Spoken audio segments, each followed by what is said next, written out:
It looks like we're at the There we beginning. go. There we All go. right. Okay, terrific. Good morning again, everyone. I recognize some of the names that are of our participants that are participants this morning. So hello and happy Friday, y'all. Yes. Yes. So we have 2 hours blocked for this, but I don't know if we'll need 2 hours, Melanie. Well, I wanted to allow, Yes. if anything, time for questions and answers. Absolutely. I think that's the important piece. Absolutely. Absolutely. Yeah, we will answer all the questions that you have today as much as we possibly can. All right, so today is we're going to focus on financial management for sponsoring agencies. And I believe we have with us today some of our new MFN staff. So they get to hear what MFN is saying to our sponsoring agencies. So welcome to our new MFN staff. So our finance department right now, I am down 2 people right now. So the name you used to see on this list was Hannah Fletcher, and she has resigned and no longer with the organization. So right now, all you have is myself and Keisha Porte, who is also on this call. And we are going to, effective next Monday, we are going to set up, we will have a new email address where you will send your invoices. So you used to send them to Hannah Fletcher. You will now be sending them to an email address called centerinvoices@marylandfamilynetwork.org. If you would pass that along to your fiscal folks, for those who are program folks and you don't have any fiscal folks on this call, would you pass that along to them, please? That will be effective Monday. And Joanna we'll be able to provide copies of this PowerPoint, correct? We can. I will send them to you and you can distribute. Great, great. Okay.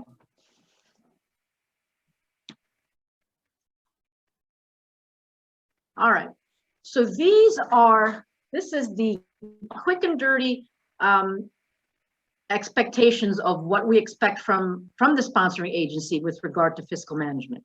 So first, we expect that you would have qualified fiscal staff on board. And that's important because, we want people to understand debits and credits. Then the second thing that we expect is that you would have written financial management policies and procedures in place. And this is important because if you get, if there's a fiscal monitoring that happens, we would want to see these. And also because, if you have turnover in your agency, in your fiscal department, you want these procedures to be in place and the next person can sort of run with it instead of having it, stored in somebody's brain.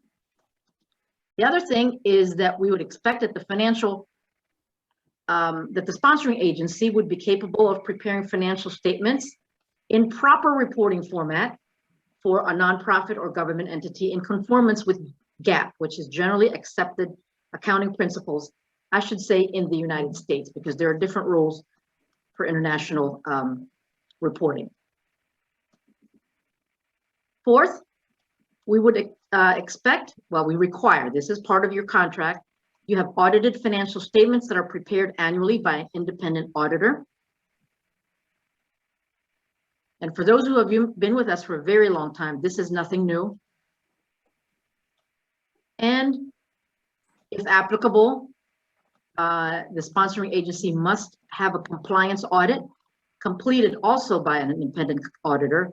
And a compliance audit used to be called a single audit or an A133 audit. So this is required if you receive more than $750,000 in federal funds, whether it's direct or indirect. The compliance audit is required. Excuse me, any questions so far? And Joanna, say that again. The compliance audit is required when the organization receives over $750,000 in federal funds, whether it's direct or pass through.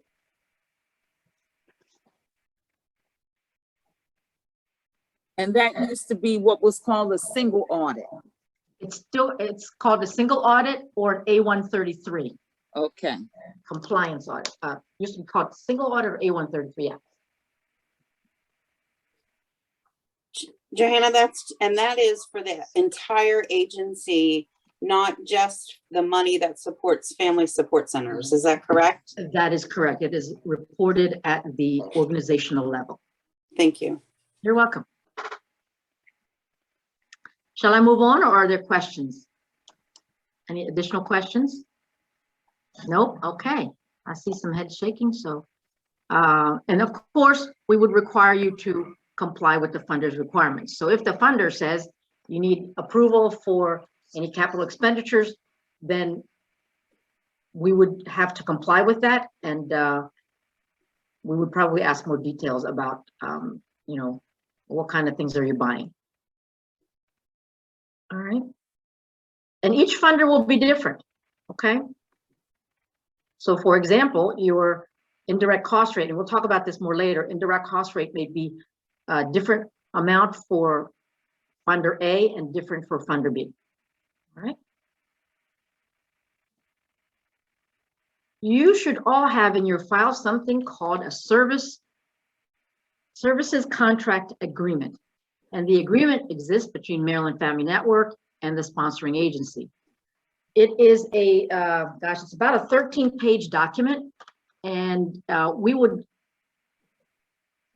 expect that the your business office, of course, would have a copy of it. And please refer to it, you know, when you want to say, when you're asking, well, when do I have to get my invoices in? Where's this funding coming from? And it's a very useful thing for auditors to have as well. So you refer to it whenever you can. And this is what we recommend are the folks that should have a copy of the agreement. Certainly your finance office, your program manager or your center director, your auditors. The auditors will want to know where the funding's coming from and the terms of the contract. And if you have a contract officer, they should also have a copy of this. And if you have a legal department, they should also have a copy of the contract.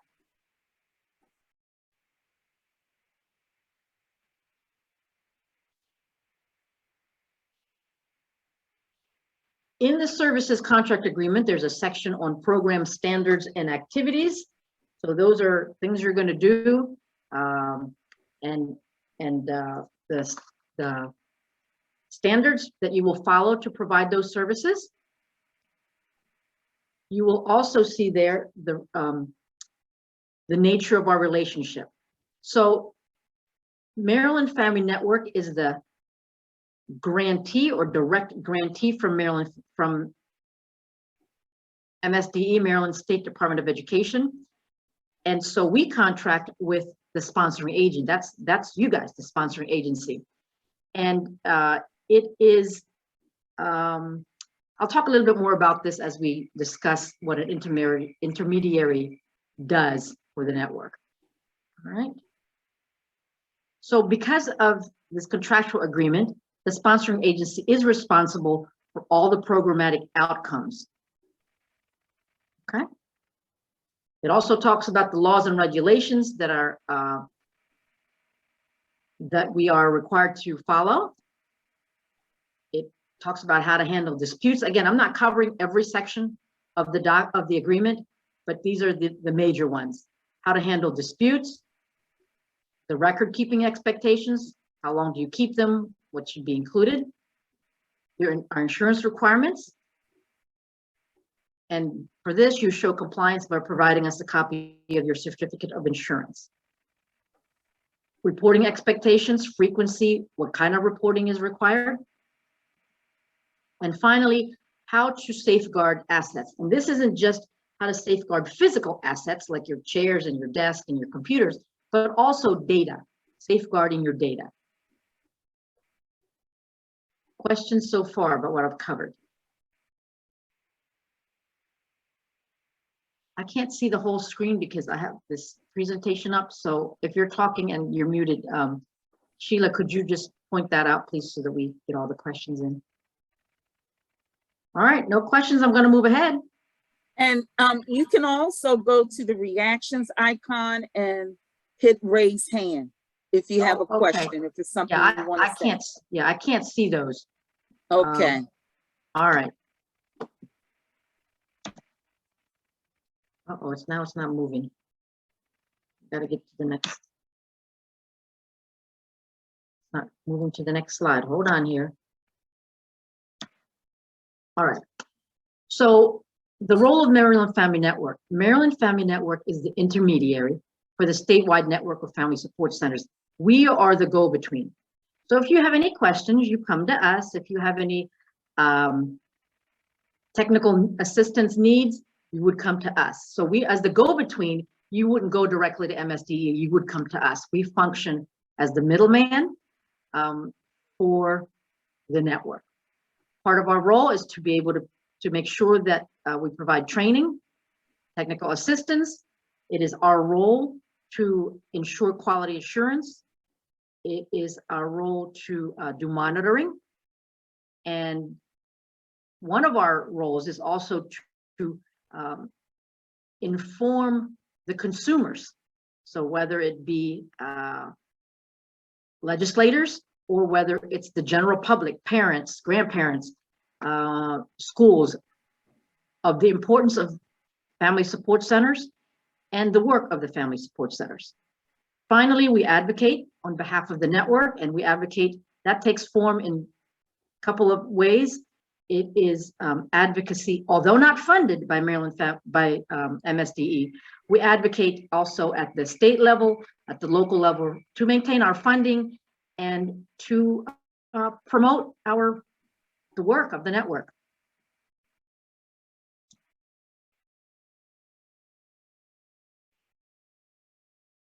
Okay, I talked about the role of Maryland Family Network. Now it's time to talk about the role of the sponsoring agency. Sometimes sponsoring agencies is referred to as the delegate agency or the sub-grantee or the sub-recipient. In all of these cases, the sponsoring agency is responsible for the programmatic outcomes of the award. Okay, so you're sort of the gatekeepers for enrollment, you're gatekeepers for eligibility, let's say, you're the gatekeepers, you keep track of enrollment and attendance and such things, okay? Whoops. What we offer you, or what we have in the contract, is a fixed price. So we say, this is the amount of money you have and nothing more. That's how grants work. So it is a fixed price. So if you say, you know, here's what I think it's going to cost, and we say, okay, here's the money for it. And then if there's overage, I'm so sorry, but we can't increase our award to you. That's why we ask you to bring additional resources to the table. We reimburse for costs. We don't provide advances to the sponsoring agency. You send us an invoice and we pay it. So it's always in arrears. And the other thing that we expect from the sponsoring agency is that you would cultivate community partnerships to support the family support center. And I think you all do that already, right, Melanie? Correct. Yes, indeed. Yes. Yes. All right. In the services contract agreement, if you all have that in front of you, it'd be great. If not, I'm going to go through it in certain sections. So the first part I'll go through, this is in section 3. It's called the funding terms. It's part of the services contract agreement. Part A talks about the conditions of the funding. It says this funding will continue if the funding from, let's say, MSDE continues. If they discontinue it, then we discontinue your funding as well. Part B, what happens if funding is not received? And I'm not going to read it, but that's where that section is found. Oh, whoops. Whoops. Sorry. Okay. Part C identifies the funding source. It's in a little, it's in the form of a table in the contract. It talks about matching requirements, if applicable, and it talks about compliance with the 2 CFR uniform guidance. And I'll talk more about what the uniform guidance is later. If you are not familiar with the uniform guidance, would you just sort of indicate that in the chat box, and that will let us know whether additional technical assistance should be scheduled for that training. Would appreciate that by letting us know. Part D, list of funding sources, again in chart form, the amount from each source and the CFDA number, if applicable, or if there is one. Part E talks about when to expect payment. Part F talks about where to send the invoice. What must be included on the invoice is in Part G. And budget talks about Part H refers to budget modifications. And those are the sections that I have. That's all the sections in Section 3. So this is your quick and dirty reference as to where do I find this information. Questions so far?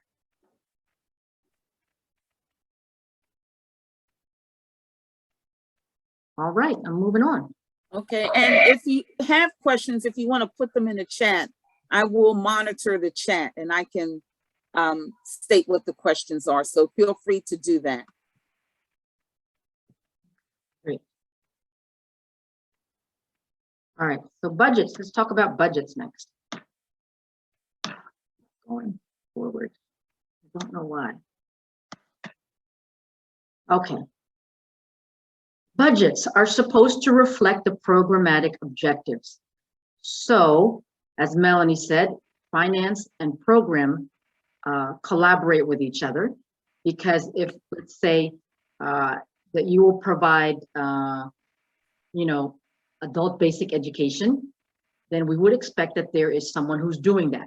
So we would expect that position to be listed somewhere on the budget, whether as a position that's funded by funds from Maryland Family Network or from somewhere else. We would not expect to see perhaps a tennis instructor, okay, on your budget, unless you could convince us that it meets programmatic objectives, but most likely not. So the budgets really tell the same story as your programmatic plan, but we say it in numbers, okay? The budget is created annually, and it should be created in collaboration with your finance and your program folks, okay? Which I hope happens now. The budgets are submitted to Maryland Family Network, and they are signed by Maryland Family Network as the intermediary. Again, all that approval happens at the intermediary level, and it gets submitted to the funder later on. Talk about that later too. Budgets may be modified at any time, subject to final due date as determined by our own Melanie Martin. And that is determined annually. There's a date usually in April. But if you feel like you need to submit a budget mod in November or December, you can submit as many times as necessary, okay? Don't hold yourself to one a year. When you submit your invoices, you will use the most recently approved budget.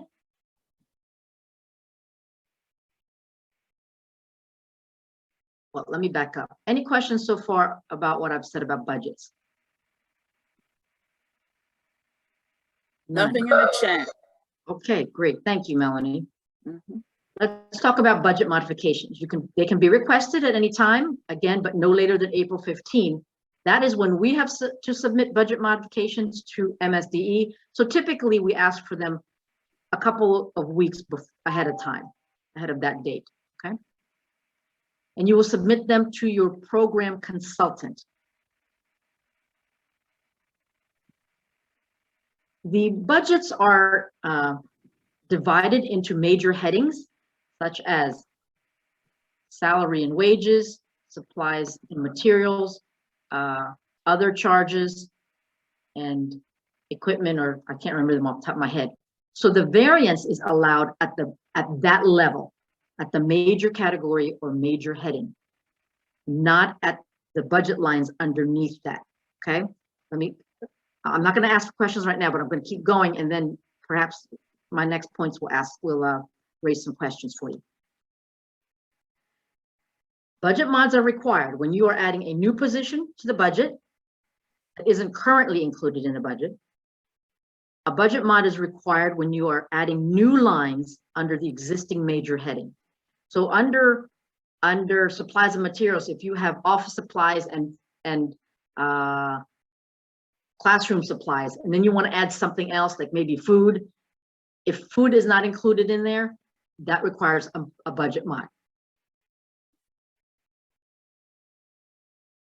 And then if you're adding a major category. So if your budget was strictly personnel and now you want to add supplies or something, when you're moving between categories that don't currently exist in the approved budget, then a budget mod would be required. Questions so far, because this is a biggie for some agencies. And do you all know who your program consultants are? I guess is the question. Do the fiscal folks know that? So if you're not aware of who your program consultant is, your director knows, and perhaps we can send out a notice from program consultants. They can introduce themselves to the fiscal staff. As Joanna said, budget mods, we generally ask for those in the beginning of April. As the last time, you can do a budget mod anytime during the fiscal year, but generally that first week in April is when we ask for that last budget mod.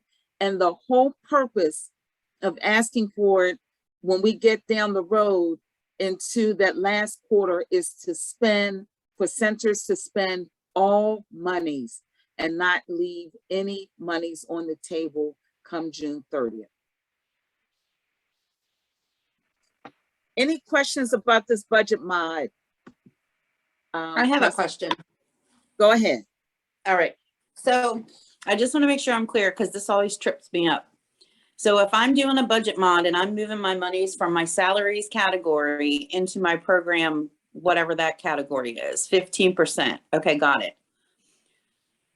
If I do another budget mod, I can move another 15%. So like, because sometimes 15%, like I need to move more than that because like maybe we had a staff leave and I'm not going to be able to spend that in salary. So I need to move it. Yeah. So you can move it more than 15% more than once, right? You actually, so let me, that's a great question. And I know this does trip up a lot of folks. So let's pretend your budget for salaries is $100,000. So if your actual expenditures is $115,000, then you don't need a budget mod. Okay, we're assuming that you haven't added any new positions. Okay, so you can have up to $115,000 in that expense line, in that heading. Now, let's say you do, in your situation, you've had vacancies. So you can move, if you want to move $25,000 out of salaries and put it somewhere else, you can do that, which means now your variance for your salaries is based off the 75,000. So 75,000, you can have up to, hold on, I'm doing the math here. You can now have up to 86,000 and some change in your salaries. That makes sense? So you don't have to just move 15%. If you want to move 20% out of a category, do so. If that's what your organization needs. And so Joe, go ahead. But at the final, at the end of the day, you can't spend more than 15% on a heading, on a major heading. Does that help? Good morning, Joanna. Maybe I can, this is Lisbeth from Prince George's. Hi. So I guess just to confirm, we don't ask for a budget mod unless it's over 15%. Like let's say we have $100 in office supplies, but we spend $114. We can submit that invoice without a budget mod unless it went up to $200, correct? That's correct, or $116. Right. So Right. I love your formulas because you'll tell us if we need a budget mod or not. Okay. So, okay, thank you. You're welcome.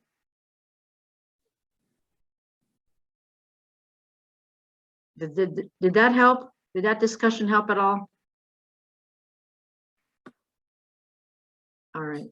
So, feel free to ask the questions. The other thing I want to say is Joanna is available oftentimes to answer questions. It's not unusual for us to meet one-on-one with someone when something comes up. But we wanted to use this opportunity to pull everyone together and get questions answered and do some information given. But as I said, and Joanna just nodded in agreement, she is available.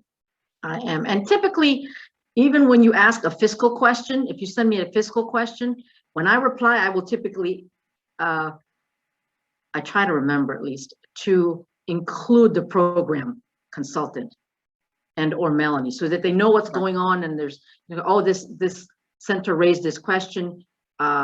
When you meet with them, you might want to touch on it or ask if there's further questions, or let me know if there's any additional needs for training. Okay. Right. Can I just, the way I understood Dory's question was, can you go 15% over the budget mod's budget, or do you have to stick to the 15% over the original budget? Let me see if I wasn't prepared to give an interactive example. Let's see. Sharon, can you give us an example? No, because it was Okay. Dory's question. All right. But I'm just trying to, like, the way I wrap my head around it is the 15% is about the original budget, not about the budget mod. So you have to still go back to the original budget when you're talking about the 15% cap. I Okay, think it's the approved budget, right? You have that it's the most 15% recent variance on whatever the current approved budget is. that's correct. So let me see if I can Okay, share that makes sense. I'm going to do a new share, and because I want this to be clear, since we are now I have to do a new share. So hang on just a second.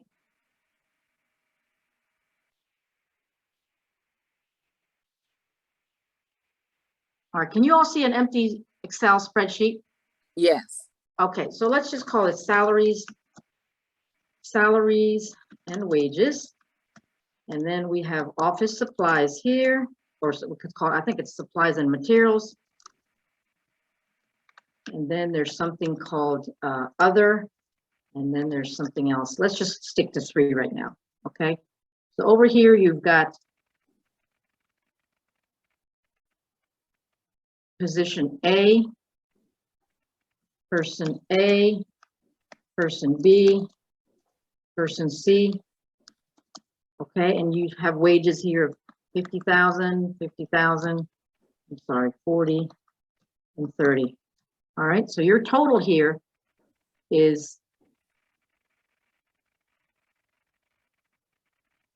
here's your total 120, and then your supplies and materials, you had office supplies,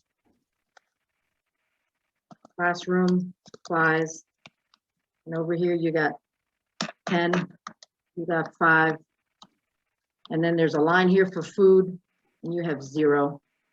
And then the other major heading, so major headings we're going to do in bold, so we can clearly see them. And if over here you got insurance, you got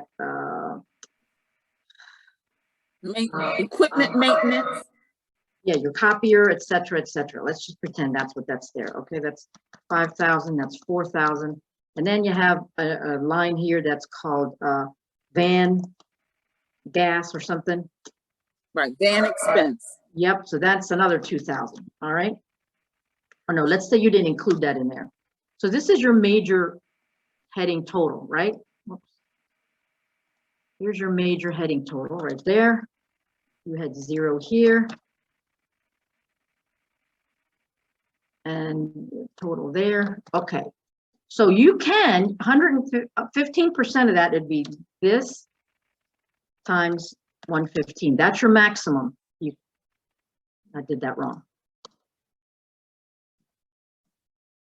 So even though you budgeted 120, okay, you actually can spend up to 138. All right. And over here, your maximum could be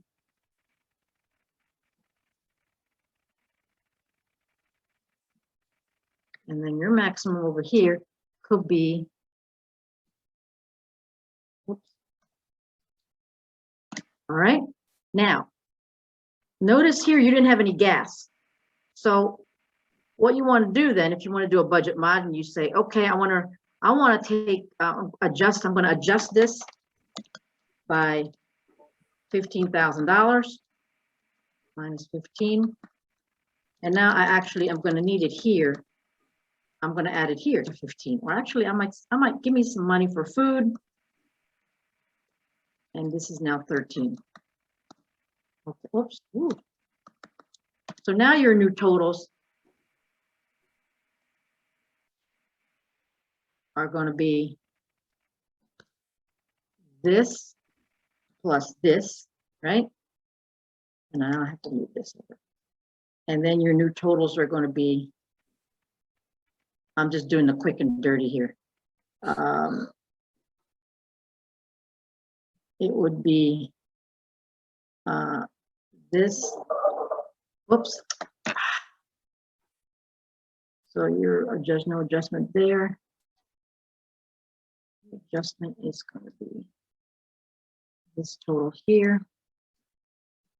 So your new total is now going to be this plus this, you're at 17, and then your new total here.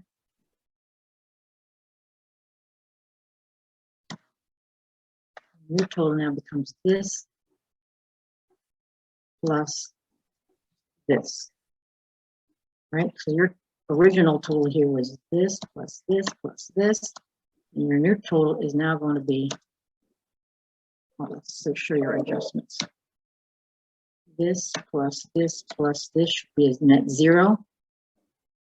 Okay, and then new total, here's this plus this. I hope my math is right. Oh, my math isn't right. Somewhere my math is right. 123 should be 105. Yep. There we go. So see what we've done here? I added a new line, so I need a budget mod here. Okay, there's your budget mod. I needed, and see this adjustment wasn't even 15%, it wasn't 15%, it was some other percentage. So now that you have this new adjusted budget, you can now go from 105 to, whoops, 120. That makes sense? Is everybody following that, or did I just totally confuse everybody? Yes, that makes sense. Thank you. You're welcome. Yes. So you're saying the 15% can now be applied to what you adjusted the budget to, because That's correct. now your approved budget. Thank you. That is correct. So, yes. So if you want to do another budget mod, you'd go through the same practice, but this will now be your starting point. Okay, so just one more quick question and then I'm Sure. gonna stop, I promise, because That's my all right. finance person is probably on here going, oh my gosh, Dory, we got this. So, because she knows it all. She really does. So I can, so if I wanted to, over in column H, if I wanted to move $70,000 because person B and C quit, or we don't have them or whatever, I wanted to move that $70,000 down to classroom supplies. I can do that on a budget mod with no problem. Absolutely. So it doesn't have to be 15%. Correct. Correct. Oh, I've been wrong for 20 years. Okay, thanks. Yeah, no, your adjustment can be 5%, but when it's all said and done, you can't go over 15% of the heading. Gotcha. Okay, I'm good. Thank you. Okay, you're welcome. You're very welcome. Okay, so now I have to figure out how to stop share on this one. And we're going to go to a different share. Whoops. Oh, my computer is so slow.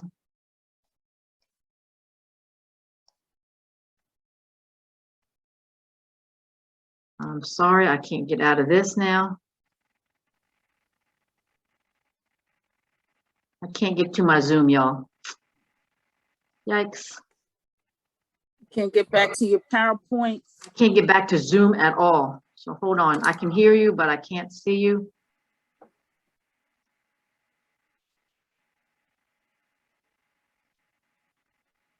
Okay, now we're back. Are we good here? Any other questions? All right, well, we were past this. We're way past this.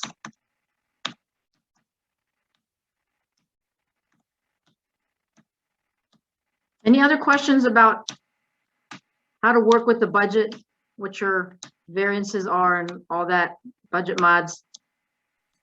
Deb Wassilia says perfect. All right, good. Lori's counterpart.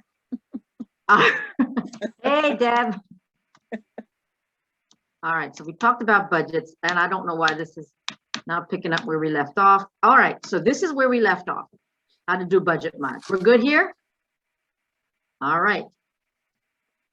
The uniform guidance. The 2 CFR uniform guidance applies, is a set of federal regulations. However, MSDE, the major funder for the intermediary, for the network of family support centers, requires that we comply with 2 CFR 200 uniform guidance. You can, it's a very, very thick document, and it is all technical. And you can find it online by going to 2 CFR Part 200, and it's an electronic, it's available electronically, and you can search, and it's a beautiful tool. Really, it is a rule book on administrative requirements, how long you hold on to a document. What should the document include? How many bids do you need? How do you document the bids? Things like that. And cost principles. Cost principles refer to what's allowable, what's not allowable. How do you spread shared expenses? And then finally, it also talks about audit requirements. So it's really, these are the major things that it addresses in a whole lot of different sections. It's definitely bedtime reading. If you can't fall asleep, pick up the uniform guidance and have a read. It is also referenced in the services contract agreement in section 3, part C2, so it's under the section called funding terms, okay?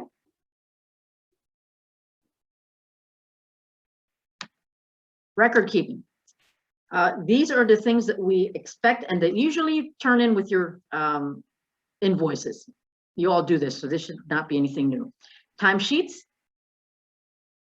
or a record of personal activity report. So timesheets are what time you came in, what time you left, and the record of personal activity means what you did.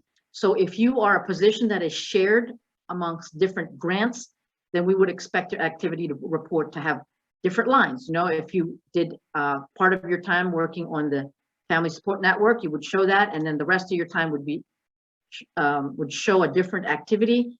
And of course, the expectation is that the work of the family support center, that portion of your salary would be the only portion that would be charged to the grant. All right. And there is a time and effort certification. So we don't look at your personal activity report every time you have a payroll, but what we look at is the summary, the time and effort certification. We should be able to go back and look at the personal activity report and or the timesheet to support the time and effort certification. Any questions on this? I know this is a burden, because believe me, we have to do it also. And I know how cumbersome it is, and it is a tedious task. I know it. So I appreciate that you guys endure with us on this. We didn't have to do this back in the day. This was a new requirement only in the last decade. And apparently it's working well for MSDE. So we have to keep them happy. Any questions about this part of record keeping? No questions?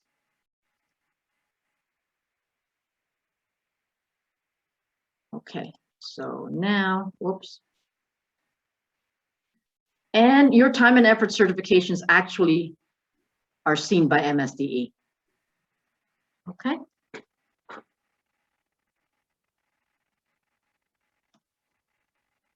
It's not moving again. I'm trying to get it to move.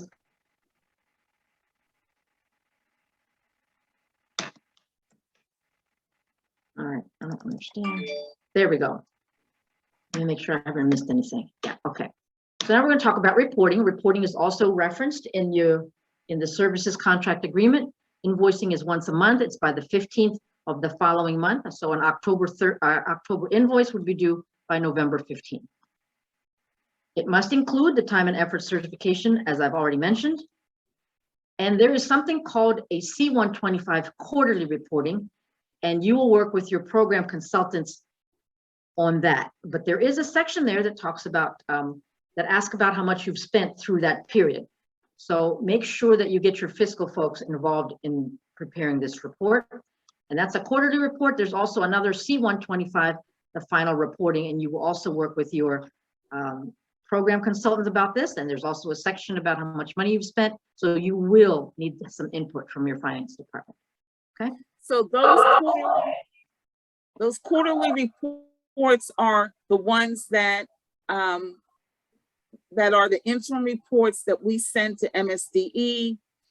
There's the section, as you all know, that gets reported on in terms of program activity. And then there's the fiscal part of that form. And Joanna, if you could talk about the numbers, that top portion of that form. Oh, and what sure, goes there. sure. Yes. Let me see if I have a sample of it. I don't know if I have a sample. Bear with me. I did not think to have that ready. Melanie, can you just sort of talk about reporting due dates while I'm looking for this? Okay. So for the quarterly report, that MSDE interim report, we are required to send that report in to MSDE on the 15th of the month of the 15th of the month at the close of the quarter. And so generally when I send out an email, I ask if you all could have that to me by the 10th of the month following the close of the quarter, so that we can get that report into MSDE on time. And so please, if there's, I know there are a couple of centers in terms of when they close the books for the quarter, that may be a hardship. If you could let me know that ahead of time so that I can plan accordingly.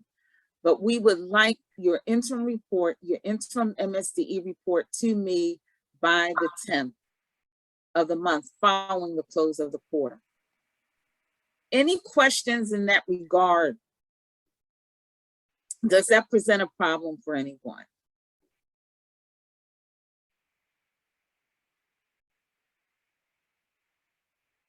I found it, but I can't open it. It will for us in Montgomery County at the Family Discovery Center. Just the financial piece, the rest of the information is not a problem, but we won't be able to get the financial portion from our finance folks by the 10th. And so Jody, what would make, when could you all get it in so that I can know when to expect it?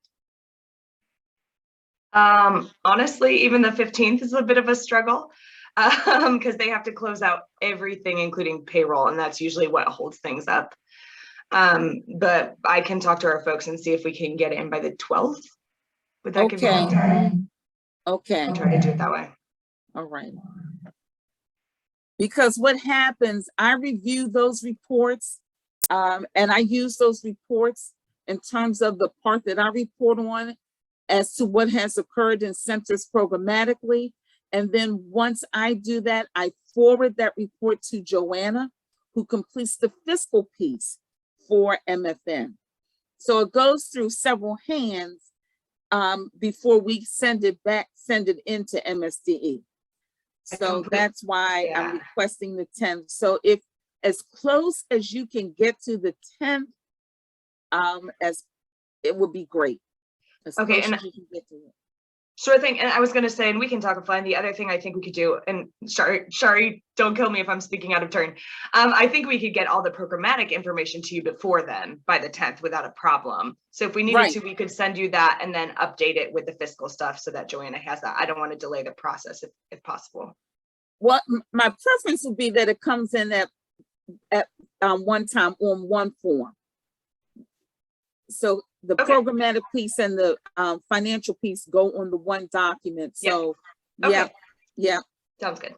Mm-hmm. Okay. Any more questions for Melanie? Thank you, Melanie, for filling in the space there. Thank you. You're I have a welcome. question in the chat. Oh, So, okay, Shari, your question was, have we had a conversation with MSDE to request a more reasonable and realistic time frame? I can do that. I can ask them and see what that response will be. I did ask them that last year. They asked us to still work to get it in, but I can certainly ask again.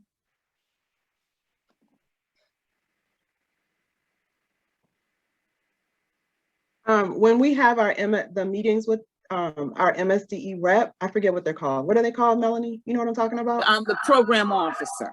Yeah. Mhm, So yes. maybe we all need to advocate for that, because we need to be realistic, and realistically speaking, the 10th is never going to work for us. If we haven't even finished closing out Okay. the month at that point. So how can we report on it? Let- Do you know what I mean? let me give, So yeah. I think that's something that we as program directors can do on our end to maybe spark some advocacy and advocate for ourselves a little bit with regards to this report. Okay. So this is Joanna. Let me make a remark and see if this helps you. So you don't have to wait until the 15th to give us your invoice. And because your invoices are cumulative, so you give me something in August for the month of July, you don't have to wait until your books are closed. You can present to us what you have available. You can bill us for what's on your books through the 5th of the month if you want. Understanding that it's going to get caught up at the end of the grant period. Does that help you at all? Your fiscal folks might be the best person to answer that. So if you have if you have numbers in your accounting system, and yeah, maybe you don't have your accruals in there, or you don't have your gas and electric bill in there yet because you don't get that till the 12th of the month. If you send us, prepare an invoice based on what you know. This is Pam, Family Partnership.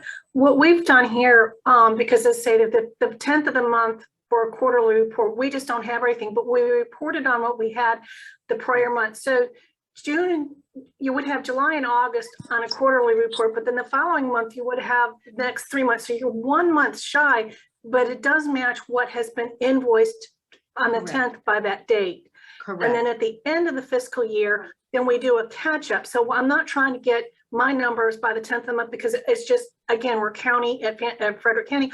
I'm not going to have those numbers, but I report on. So again, when I get ready to submit for the end of the year for December, in January, what I'm submitting to Melanie is going to be as of November, because that is the last invoice date, which would match all of their numbers.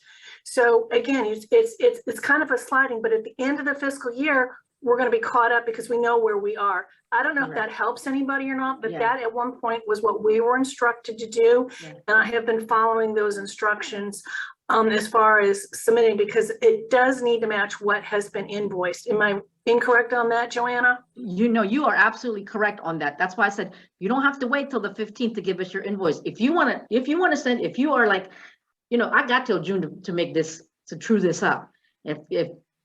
If you have all kinds of deadlines on the 15th or the 10th, make ours earlier and report on what you have on the books as of the 1st or the 2nd or whatever day you pick.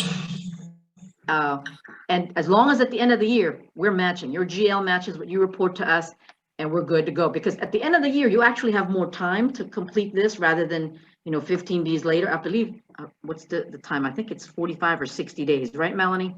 Yes. Yes. So at the end of the year, we give you more time to true it up. But in the interim, because your invoices are cumulative, you got your budget, what you reported last month, and then I guess your ledger would go through the month that you're reporting through, and you just take the difference. Say, okay, I reported 10,000. I actually, through this month, I spent 15, so I'm going to bill you for 5,000. I'm going to bill you for the difference. So if that helps you out, by all means, go that route. Lisbeth, you have your hand up. Yes, thank you, Melanie. So Mhm. it's, I also wanted to add to the earlier conversation, Prince George's, it's also challenging getting invoices by the 10th, but then you guys, have clarified that we can submit it without having, our books closed just because, we have other funding streams. So it's kind of challenging trying to make sure that everything's in by the time our controller does the books, and by the time the information gets to me, all that good stuff. I'm going to talk to our controller. I don't know if that's going to work for us just because the way that the books are closed, I don't know if it will end up being more work for us trying to just separate MFN from everything else that kind of just flows together. Melanie, you will have our invoices later today. Okay, great, great. I'm So sorry, just to Joanna, let you, both of you. okay, so just to let you know, some of you, Joanna's going to talk about this top portion of the interim report form. Some of you I've reached out to already. Some of you I still need to reach out to in reference to this, and how to correctly complete the top portion of this. So some of you will hear from me after this meeting, because I need adjusted reports. Okay. All right, so this should look familiar. This is the top of a C125. I happen to pick C125D, which is the final one, but the top sections are the same. So over here, your grant, it would be the grant recipient name. So let's just pick one. Let's pick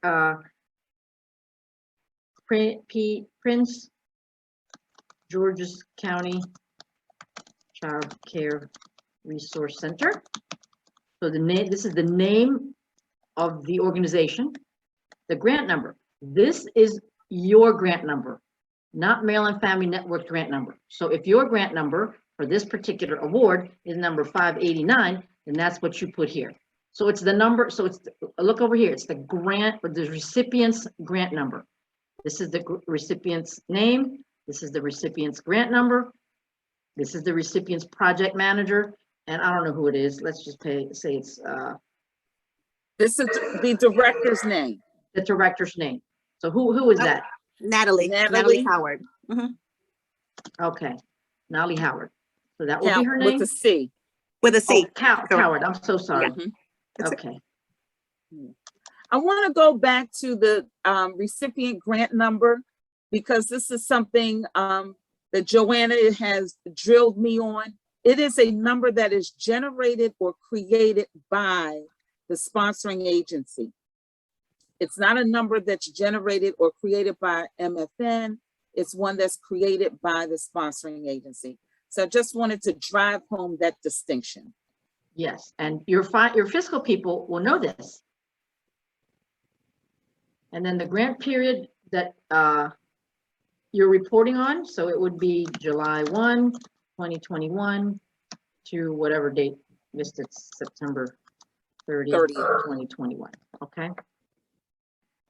And then you would, and please, when you have, when you submit these, if you have a whole lot of stuff to say, make sure it can be, it's visible and legible. And then here's the questions about. And Joanna, I don't want to, not to cut you off.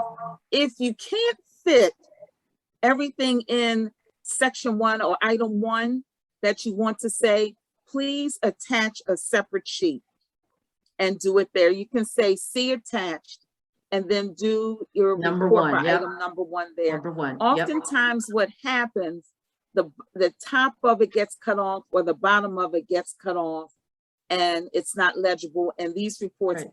as we said, go to MSDE. And they can be expanded, okay? So there you go. And then there's a question here that since this is a final, it will ask you if all your funds have been spent. And if they haven't, you'd explain here. And we never want to give money back.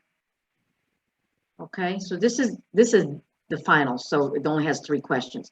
And over here, it's your fiscal staff that will sign off, and then your program staff that will sign off in this section.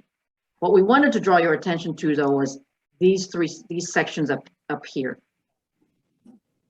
This is information, this is your grant number, and this is your project manager.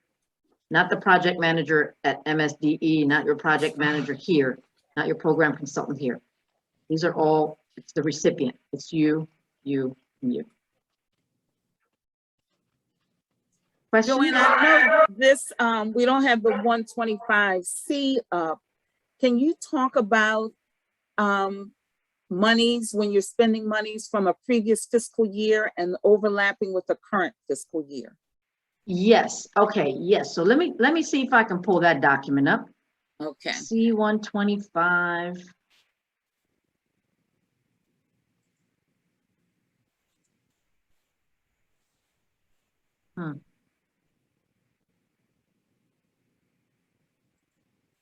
I'm trying to find the template.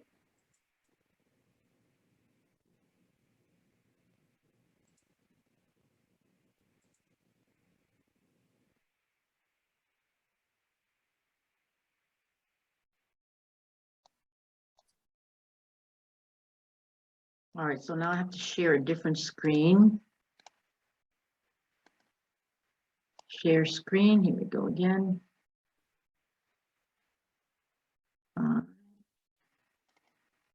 Okay, this is MFN's report. Can you all see this document? Yes.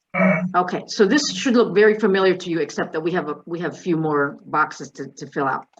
So the question that Melanie is referencing is number 4 right here. So let me make this larger because I know I can't even see it. And this is the same form that the centers. It's similar, very Yes, similar, similar, very very similar. similar. Yes. And why can't I make this larger?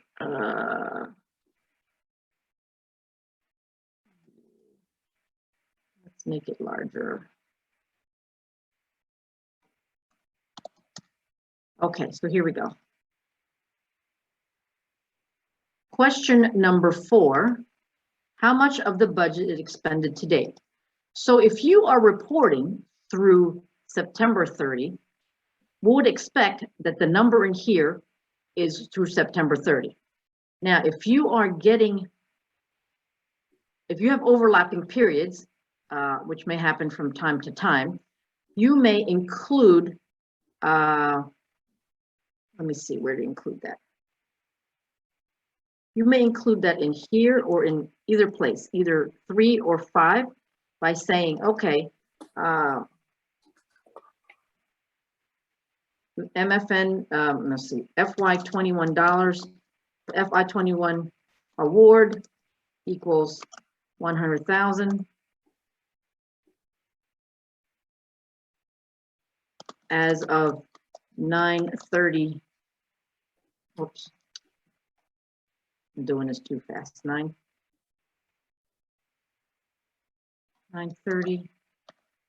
2021.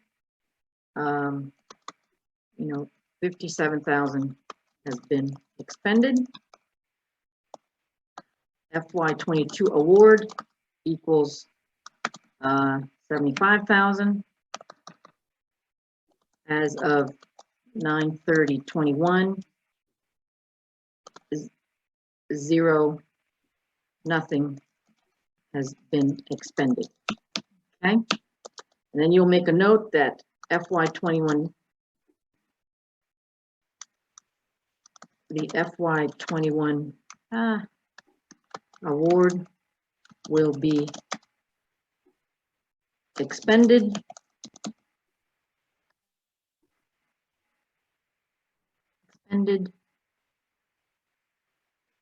by, I don't know, 12/31. I'm making this up. At which time FY22 dollars will begin to be expended. Okay, and that's how you cover 2 periods. Any questions in reference to that?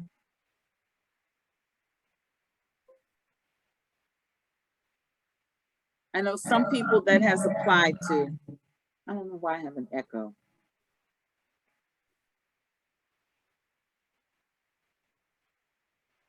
Okay.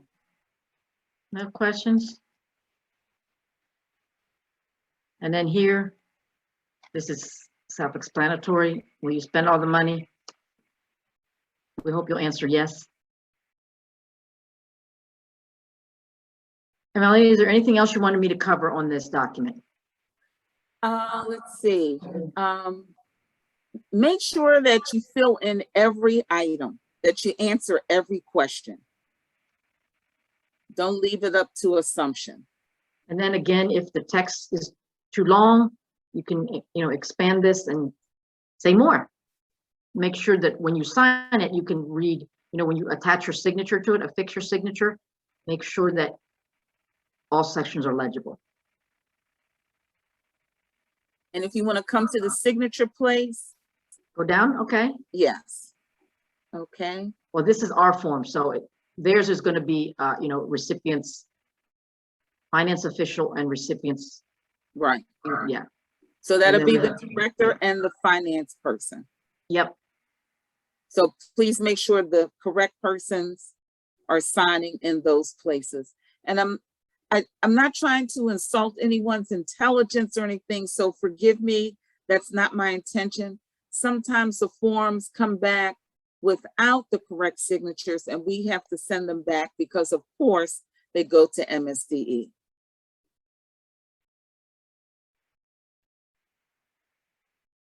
Any questions about this form?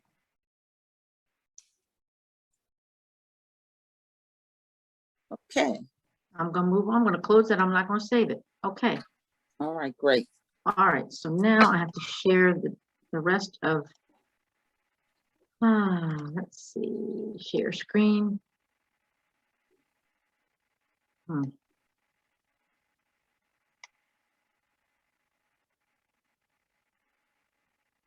Okay. Oh, sometimes technology slows me down, y'all. Forgive me. Okay, so we talked about this.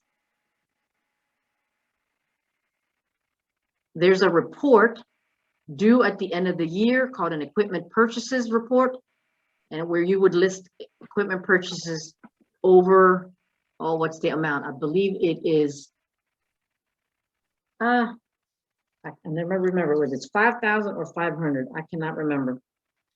I believe it is 5,000, and I'm doing a quick look at the document and I cannot find it. But it is in the services contract agreement as to what that magic number is. The reason is, if the relationship ever terminated, then MSDE would want to know what they paid for, and they would advise us on what to do with the asset. It doesn't happen often, but I don't have the number in front of me. I believe it is 5,000. I believe it's it used to be 500. I believe it's Yeah, here it is, 5,000. 5,000. It's 5,000. I'm looking at it right now on page 10 of the contract. 5,000. Okay. And that report is a cumulative report. So as you add stuff, you produce it every year, but you would just update and add to your existing list. And Joanna, would you take off things that have depreciated in value? Yes, anything that has a fair market value of less than $5,000, it doesn't need to be on that list. Or you could just, if you really want to track it, you just say disposed. That would be the better thing to do, is say disposed. So that van that you purchased in 1999, although it may still be running, you don't need to list it. Well, you probably don't even have it anymore, so you would just say disposed. Are you talking about me, Melanie Martin? Who is that? Joyce, I Who didn't was- say your name.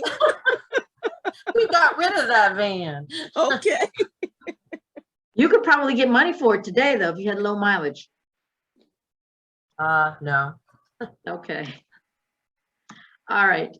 One of the intermediaries' responsibility is to conduct fiscal monitoring of all of its subrecipients. We have not done this on a regular basis, although MSDE monitors us regularly. So they have really tightened this a little bit, and so we have to tighten it on our end.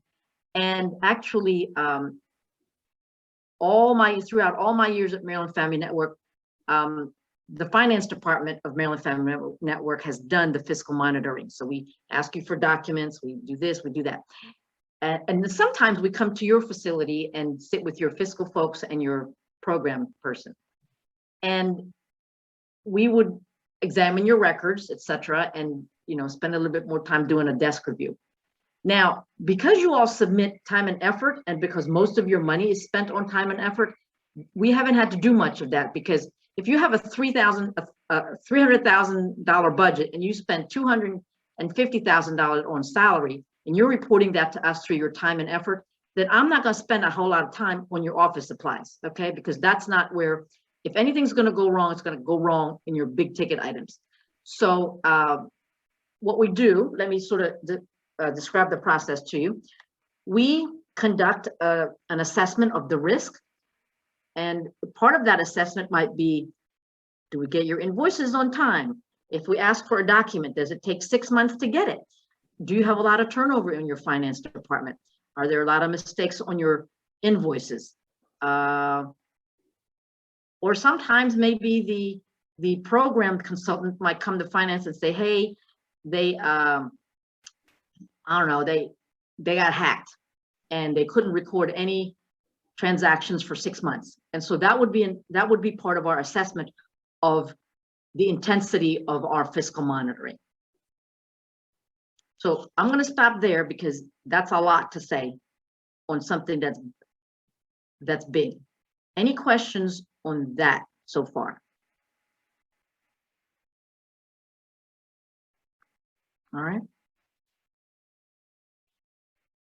We schedule it in advance.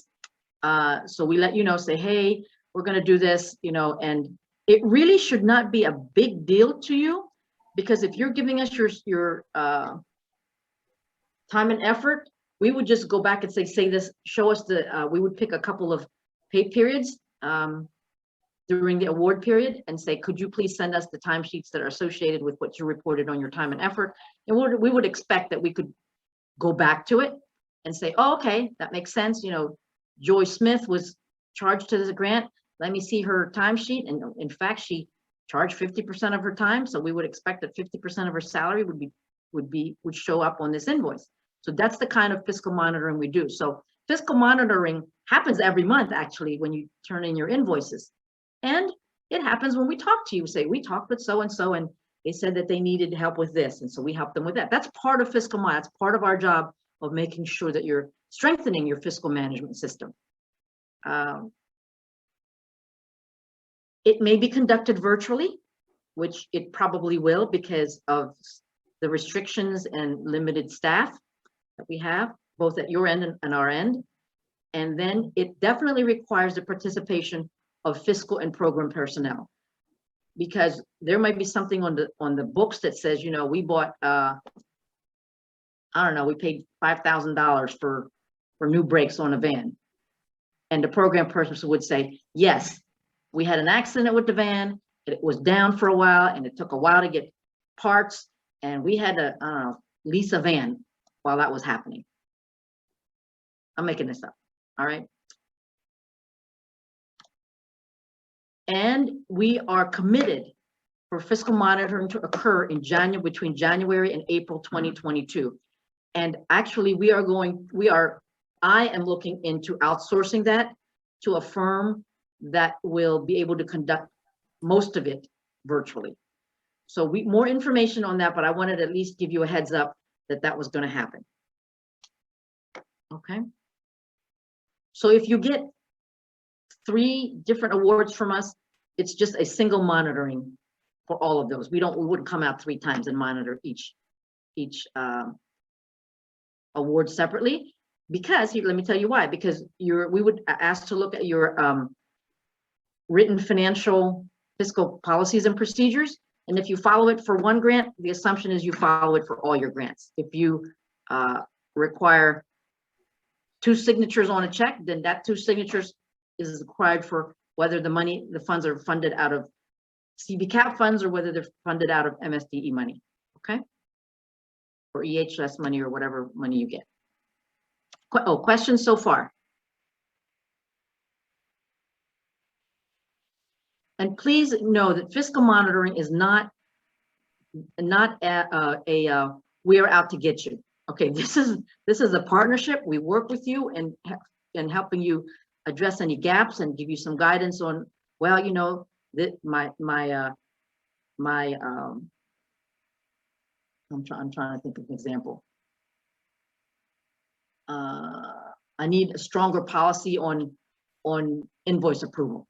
So we would work with you. Again, it's a partnership. It's not out to get you. We want this to be a win-win for everybody. Okay. Questions, comments? And again, don't think of fiscal monitoring as just only going to happen in January through April.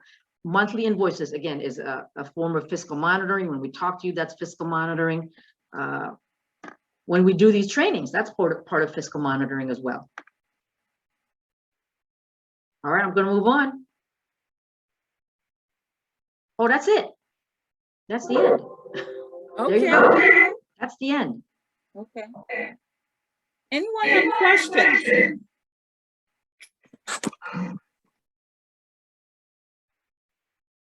I had a quick question about the cumulative equipment purchase report.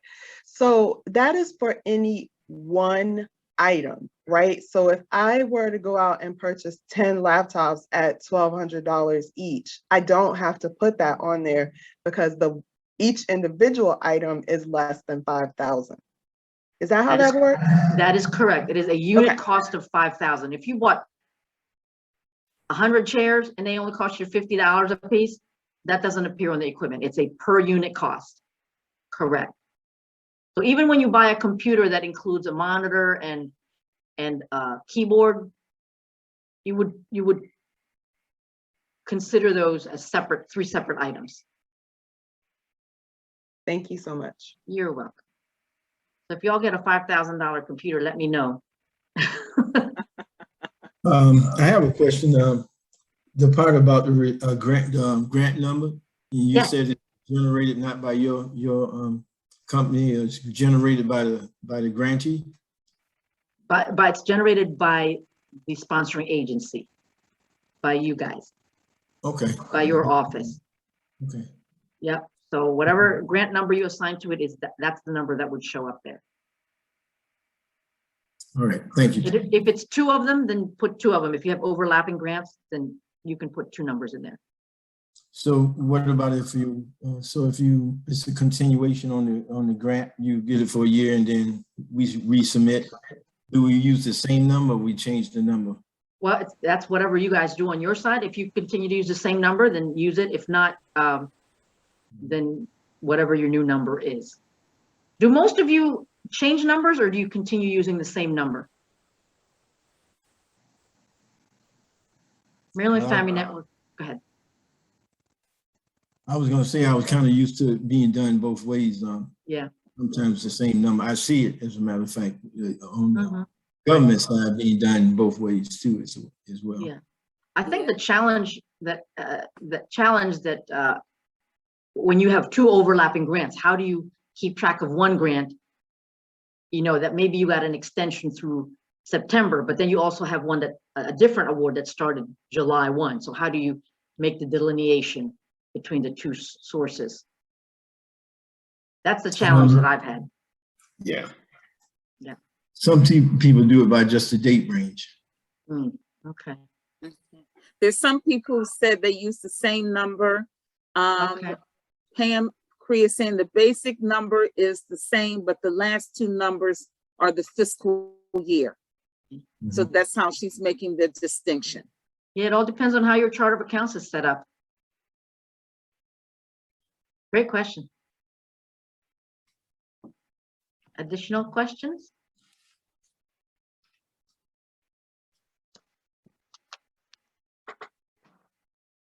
Are there any other kinds of info sessions that you all would like with our finance department? Anything else that comes to mind?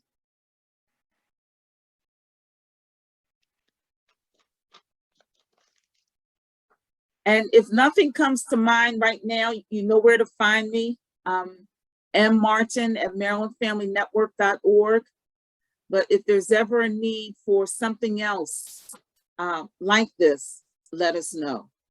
As I said, we can do info sessions. You can shoot Joanne or me an email. We will be responsive to you. Lisbeth, go ahead. No, you've You already need- answered my question. Thank you. Okay.